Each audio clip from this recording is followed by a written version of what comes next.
Minister, it's only a few weeks ago, really, since the government caused fear, panic, stress among parents of children with special needs, school communities, SNAs, by threatening swinging cuts in SNAs in many, many schools. And that was all because of a circular from 2014 which had failed to recognise the evolution of the role of the SNA and the needs of our children with special needs.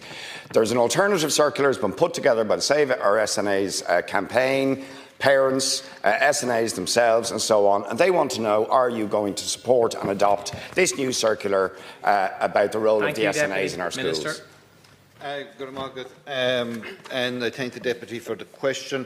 The Department of Education recognises the value of the special needs assistant role in successful inclusion of students with additional and significant care needs in schools to enable them to achieve their best outcomes and to achieve their full potentials.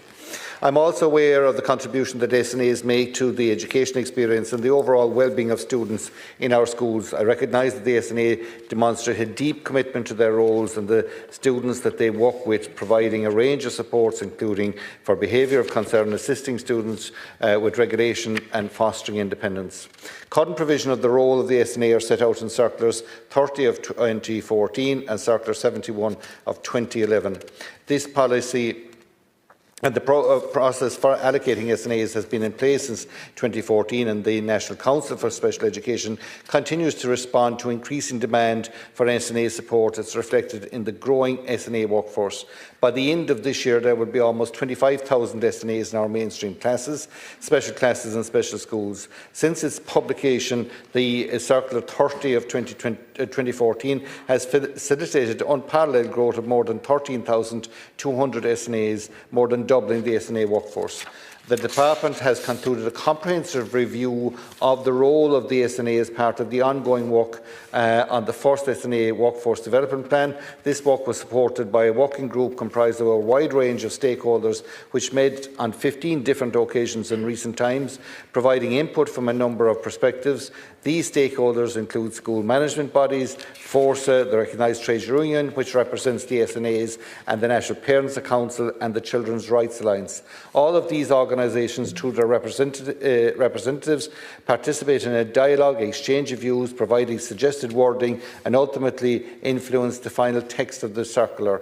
My department have also concluded significant focus groups, research as well as national surveys of the special education assistants to ensure everybody in our school communities are given an opportunity to input. I will come back to the points.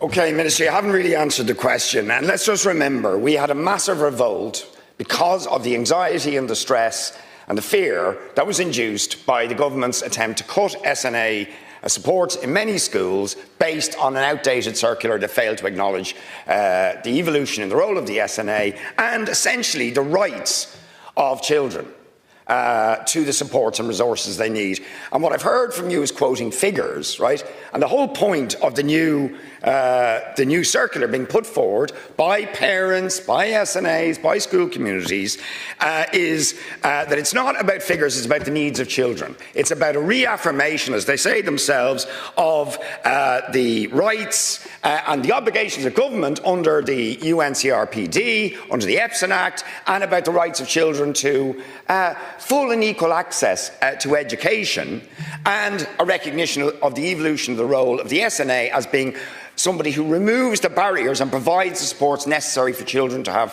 full and equal access to education at all levels. And the question they want to know is, are you going to engage with them on this circular? Will you adopt it and issue it as the circular that is needed?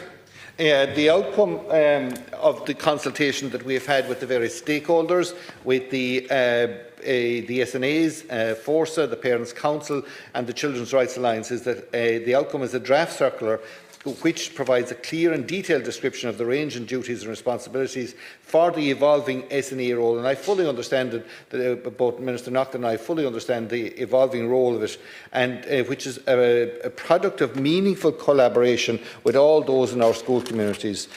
We met with the SNA and stakeholders last month in a day-long engagement to discuss work being carried out by the Department on the plan, including the comprehensive review of the SNA role. It's intended that the circular and the associated documents, a new circular and the associated guidance documents on the role of the SNA will be published in Q2 of 2026.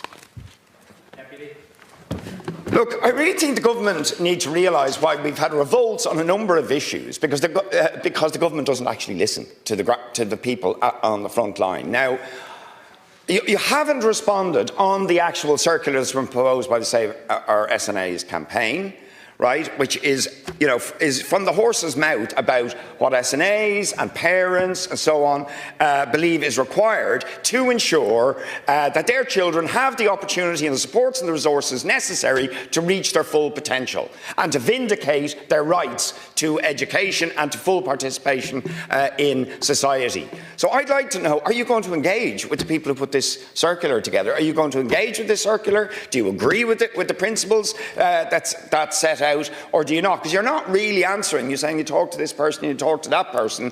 Are you going to respond to this circular and to engage with the people? I suggest you meet the people who put it together to discuss what's in it, because it's not clear for me otherwise that you may not make the same mistakes that led to the crisis that we had only a few weeks ago. Thank you, Deputy Minister. Yeah, the amount of engagement that we've had and work that has been ongoing for a number of years in terms of the SNA Workforce Development Plan, in terms of the redeployment, but also on the circular. And we understand quite well a lot of work has been done in relation to the circular, going back a number of years at this stage, but consultation really with those across the education partners, parents groups, children advocates, SNAs, who are central to advising on the challenges and the roles that are being, I suppose, the roles as they evolve. But it's important to note that we have been engaging extremely well to bring a new circular into the system, and a huge amount of work, consultation with people that are really at the coalface, people that are dealing, and I think as well that we have to say, there's almost 25,000 SNAs. We have no intention as a government to deplete the SNAs. The SNAs are a hugely integral part of the education experience for children with additional needs, and they are the foundation of what we're doing. So we want to ensure that we have the right tools in terms of circulars and in terms of the Workforce Development Plan and the redeployment in place to ensure that the SNA is valued and the role that the SNA is updated in the new circular. Okay.